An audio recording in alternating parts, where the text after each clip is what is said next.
ደግሞ በዚህ ሞመንት ውስጥ አንተን መፈታተን አልፈልግም። ትዕግስትን ልፈታተን አልፈልግም። ስትወድቅም ስትነሳም የምሰበረው እኔ ነኝ። ሁሌም በልቤ ላይ ትኖራለህ። አንተ ሁሌም የኔ ልቤ ጀግና ነህ። አንድ ነገር ግን ልታረግልኝ ትችላለህ? ምን?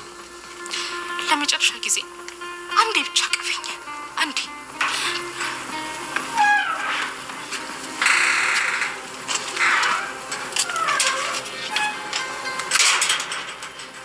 ሺያውስ ልትተቃቀፉ ትችላላችሁ። ደግሞ ማንን ነው ይዘሽ የመጣሽው? እኔ ስለሱ ከምናገር ራሱን ቢያስተዋውቅ ጥሩ ይመስለኛል። ጩና እኔ ነኝ መድኃኒቱ ነው። የሮዛ ድብብቆሽ አብቅተዋል ማለት ነው። ዴቭ ስለ ሁሉም ነገር አውቋል። ጀግኒት ሉሊት የሮዛ እቅድ አበላሽታባታለች። ሰላም ጤና ይስጥልኝ ውድና የተከበራችሁ የቻናሌ ቤተሰቦች እንኳን በደህና መጣችሁ። አዲስ ስለሆናችሁ ሰብስክራይብ ማድረግ ቤተሰብ እንድትሆኑኝ በአክብሮት ጠይቃለሁ። ዛሬ ላይ ባንቴሮና ሔዋንም ችግር ውስጥ አስገብታቸዋለች። ሮዛ የራሷ ጥቅም ለማባረር አሁንም ቢሆን የምታደርጋቸው ነገሮች ለባሏ እንደምትጠቅምና ዴቭንም እንደማትጎዳው ማስመሰሏን ቀጥላበታለች። ሔዋንና ሮዛ አብረው ሲጨቃጨቁ ዴቭ ደርሷል ማለት ነው። ዴቭም የሰማው ነገር ሁሉ ምንድነው ድብብቆሻችሁ? አሁን ላይ ምንም ድብብቆሽ የለምና ልትነግሩን ትችላላችሁ እያለ ቆይተዋል። በዚህ ሰዓት ግን ሮዛ ብር እየተጠባበቀች ነበረ። ነገሩ ሁሉ ግን ሔዋን ጥፋተኛ እንደሆነችና ሮዛ በጣም እሷ ትክክለኛ ሰው እንደሆነች ባሏንም እንደማትከዳው ሁሉንም ነገር ዴቭ ፊት ማስመሰሏን ቀጥላበታለች። ሔዋን ግን ብዙ ጊዜ እየለመነቻትና እውነቱ ማትናገሪ ብላት ነበረ። ሮዛ ግን በስግብግብነቷ ምክንያት ዴቭንም የቀረጸችው ቪዲዮ ልታሳየው ችላለች። ነገሩ ሁሉንም ነገር አበላሽታበታለች ማለት ነው። የዴቭ ሁሉንም ካሳየችው በኋላ እኔ ግን በቁርጥራጭ ብር እንደማልታለልና ባሌንም እምነት አላጣም በማለት ነበረ ዴቭንም ሁሉንም ቪዲዮ የሔዋንና የባንቴሮ ያሳየችውን። ባንቴሮ ባየው ሰዓት ሔዋንም ለማየት በጣም አስጠልቶት ነበርና በዚህ ሰዓት ግን ሮዛ ሁሉም ነገር ዴቭ ላይ በጣም ለመጣበቅና ይበልጥ እምነቷን ለማግኘት ነበረ የሞከረችው። ዴቭ ግን ይህንን መጥፎ ንግግሮች በምትናገር ሰዓት ሔዋንን ላይ እጁን ሳያነሳ ሮዛ ላይ እጁ አንስቷል ማለት ነው። በጥፊ መተዋትና ሔዋን ግን በጣም እየተንቀጠቀጠች ነበረ። ምን አለ እኔን ቢመታኝና እንዲህ ቢገላገል ብላ እስከምትል ድረስ ሔዋንን በጣም በጭንቀት ውስጥ ገብታ ነበረ።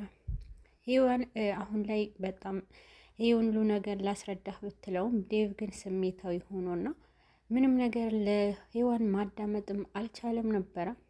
ሮዛ ግን አሁንም ቢሆን ክፋቷ ቀጥላበታለች። ግን ከተመታች በኋላ እያሰበች የቆየችው ምን አለ ይሄን ዘግይታ ቢሆንና ሮዛ ዴቭ ፊት ያስመሰለችው ነገር እንዳልተሳካላት ስታስብ ይሄን እኮ እሱ ቆይቶ ቢሆን ይሄ ሁሉ ብር ለእኔ ሆኖ ነበረ ብላ በጣም ብሩ እጇ ላይ ስላልገባ አዝና ነበርና አሁን ላይ እናቴንስ ምን ልላት ነው ብላ በጣም ጭንቀት ውስጥ ገብታለች። እንደምናውቀው ለእናቷ ብር አዘጋጅታና ቤት እንድትፈልግላት ነግራት ነበረ ሮዛ። ይህንን ብር ደግሞ ከሔዋንና ከባንቴሮ ለመቀበል ዝግጁ ነበረች። ግን ደግሞ በአጋጣሚ ሆኖ ሔዋንና እሷ በሚያወሩበት ሰዓት ዴቭ ሲደርስባቸው ለመወደድና የዴቭንም እምነት ለማግኘት እሷ አሳልፋ ሰጥታቸዋለች። ይህንን ነገር ቆጭተዋታል ማለት ነው። ዴቭ ግን አሁንም ቢሆን ሔዋን ላይ በጣም ንዴት ውስጥ ገብተዋል። የሔዋንንም ፊቷ ለማየት እንኳን አስጠልቶትና አንቺ ፊትሽን ማየት አልችልም። ይበልጥ ግን ደግሞ ሔዋን ዴቭንም ቀና ብላ ለማየት በጣም ፈርታለች ማለት ነው። ግን አሁንም ቢሆን የሉሊትንም ችግር ውስጥ ለማስገባት ምንም እንኳን ወደ ኋላ አልቀረችም። በተለይ ደግሞ ዴቭ ሉሊት ላይ በጣም አዝኖባታል። ይህ ሁሉ ነገር ሲፈጠር አንቺ የት ነበርሽ በማለትና እንዴት እህት እንዴት የወንድሟን ጉድ እንዲህ ሲሆን አትናገርም በማለት ነበረ ሉሊት ላይ በጣም መጥፎ ንግግር የተናገራት። እህቴ ስላደለሽ ነው ወይስ እንዲህ እህቴ ነበርሽ ብዬ የማስበው በማለት ነበረ ሉሊትንም የተቆጣት። ሉሊት በጣም እንባ ተናንቋት ነበረ ዴቭ ላይ ምንም ነገር ስላላደረገች። በዚህን ሰዓት ሉሊት ብዙ ጊዜ ለማረጋጋት ዴቭንም ብትሞክርም ዴቭ ግን እሷንም ተቀይሟት ነበረ። አሁንም ከባንቴሮ ጋር የሚያስቡት ሉሊትና ባንቴሮ ወደ ዴቭ ከመድረሳቸው በፊት መጀመሪያ ሮዛ ብሩ ተሰጥተዋት ፋይሉ ታጠፋዋለች ብለው እያሰቡ ነበረ። ባላሰቡት አጋጣሚ ሮዛ ሁሉም ነገር እንደተናገረች ሔዋንም እያለቀሰች መንገድ ወጥታ ያገኟታል። በዚህን ጊዜ ድንጋጤ ውስጥ ገብተው ነበረ። ሔዋን ግን በጣም ስብርብር ብላ ስለነበረ የሔዋን እንደዛ መጎዳት ባንቴሮም አሳስቦት ነበረ ማለት ነው። ግን ከዚህ ሁሉ ሮዛ አሁንም ጭንቀቷ ብሩ እጇ ላይ ስላልገባና እናቷ ደግሞ ደጋግማ ስልክ ስትደውል ነበርና በመጨረሻ ግን የእናቷ ስልክ ባነሳች ሰዓት እንደፈራቸውም ከእናቷ የጠበቀችው ነገር ነበርና ሰማችሁ። እናቷም ብሩ ደርሰዋል በማለትና ይሄ ነገር በቃ ይሳካልናል ብላ ነበር የጠበቀችው። የሮዛ እናት ልክ እንደሷ የሰው የሆነ ነገርን የሚመኙ ስለሆኑ ቤቱንም እንዳገኙና ሰፕራይዝ አለሽ ነበረ ያሏት ለሮዛ።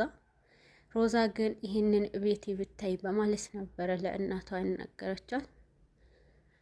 ብሩ ምንም ነገር የለም ብላ ለእናቷ ሁሉም ነገር ተደርሶበታል ዴቭን ብላ ስትነግራት የሮዛ እናት በጣም በመጥፎ ልጇንም አንቺ ልጅ አይደለሽም ብላ ትናገራታለች ማለት ነው። በዚህ ሰዓት ሮዛም ተናዳ እኔ ማስበው ብላ እናቷ ላይ ስልክ ዘግታለች ማለት ነው። ግን ደግሞ ሔዋንና ባንቴሮ አሁንም መፍትሄ እንፈልግ እያሉ ነበረ። ግን ደግሞ ይህንን ነገር ሉሊት ለሁሉም ነገር ላይ እንዲጠነቀቁና ነገሩ ሁሉ ሉሊት እንደደረሰችበት ለባንቴሮ ትናገረዋለች። ሮዛ ሔዋንና ባንቴሮም ያደረጉትንም የጠጡ ቀን ይህ ነገር ያለ መጠጥ አይደለም፣ መጠጥ ብቻ አይደለም እና ያንን ቀን አስታውሳለሁ። የሆናችሁትንም ነገር ባላቅም ግን ሮዛ የምታደርገው ለየት ያለ ነገር ነበረ በማለት ነበረ ለባንቴሮ ነገረችው። ባንቴሮም ነገሩ ሁሉ አሁን አልፈዋል እኮ ያኔ ነበረ ብንጠነቀቅ በማለት ተስፋ ቆርጦ ነበረ። ሉሊት ግን ነገሩ ሁሉ ዴቭ ፊት ቀርባ ለማስረዳት ትሞክራለች። ዴቭ ይበልጥ ሉሊት ላይ በጣም ተበሳጭቶና ነገሩ ሁሉ እሷ ሴት ነበርሽ እስከሚላት ድረስ በቁጣ ያናገራታል። ያንን ቀን ሉሊት ከዳጊ ጋር ስለነበረች ይህ ሁሉ ያመቻቸችው ሮዛ ስለነበረች ዳጊም ከሉሊት ጋር ስለሚገናኝ አብዝቶ ሮዛ ያለችው ነገር ወጥመድ ውስጥ ስላስገባት ሉሊት የት እንደነበረች እኔ እነግርሃለሁ ትላለች ሮዛ። በዚህ መሀል ሮዛ ሉሊት ዴቭ ፊት እንድትወረድና እንዳያምናት አድርጋለች። ከወንድ ጋር ነበረች በማለት ለዴቭም ትነግረዋለች። ዴቭም በጣም ተናዶባትና ለሉሊት እያለቀሰች ትታት ትሄዳለች። ከዚህ ሌላ ድጋሚ እንዲሁም ሔዋን የምታጨሰው ሱሰኛ ሆናልሃለች፣ ይሄ ብቻ አይደለም በማለት በመረጃ ታሳየዋለች። በዚህን ጊዜ ሉሊት ላይ በጣም ተናደዋል። ሉሊት ግን እንባ እያወረደች ትታቸው ሄዳለች።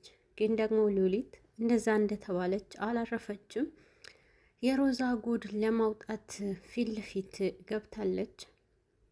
አሁን ላይ ሉሊት ከዳጊ ጋር በመገናኘትና ዳጊ ደግሞ ባንቴሮን ስለሚፈራ ሉሊት ለባንቴሮ አሳልፋ እንደምትሰጠውና ዳጊም ሁሉም ነገር ባንቴሮ ስለሚፈራው ብላ ሁሉንም ነገር አስተካክለዋለች ማለት ነው። አሁን ላይ ሔዋን ቆርጣለችና መጥፎ ንግግሮች ስለተናገራት ከሱ ቤት መውጣት አለብኝ ብላ አስባለች።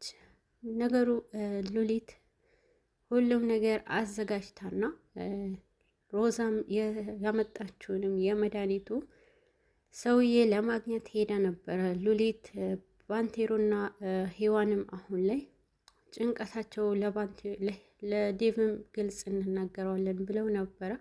ዴቭ ግን ፈቃደኛም ስላልነበረ ሔዋን መቋቋም አቅቷታል። ሮዛ ቤተሰቡ ሁሉ አስወጥታ ለራሷ ብቻ ለመሆን የፈለገችበትንም ቤት አሁን ላይ አልተሳካላትም። ሔዋን ተሰናብታ ለዴቭም ወደ ቤቷ ለመሄድ አስባ ነበረ። በዚህን ሰዓት አንድ ነገር አድርግልኝ ብለዋለች ለዴቭ። አንድ ጊዜ ብቻ እንዲያቅፋት ብላለች። በዚህ መሀል ሮዛ ጨልላ ነበረ። ሮዛ ሔዋን ይሄ ባለችበት ሰዓት ግን ደግሞ ጀግኒት ሉሊትም ሮዛ ያስገባችበትንም ሔዋንና ባንቴሮም ሁለቱም መድኃኒት እንዲጠጡ ያደረገችው ያመጣለትም ሰውዬ ይዛ ትመጣለች። በዚህን ሰዓት ሮዛ ውርደቷ ጨምሯል ማለት ነው። ሉሊት እናንተ እስከ ዘላለም መተቃቀፍ ትችላላችሁ በማለት ጥፋተኛ የሆነውንም ሰው ወደፊት ለፊት ታቀርበዋለች። አሁን ላይ ሮዛ ውርደቷን ተከናንባለች። ሔዋን እና ዴቭ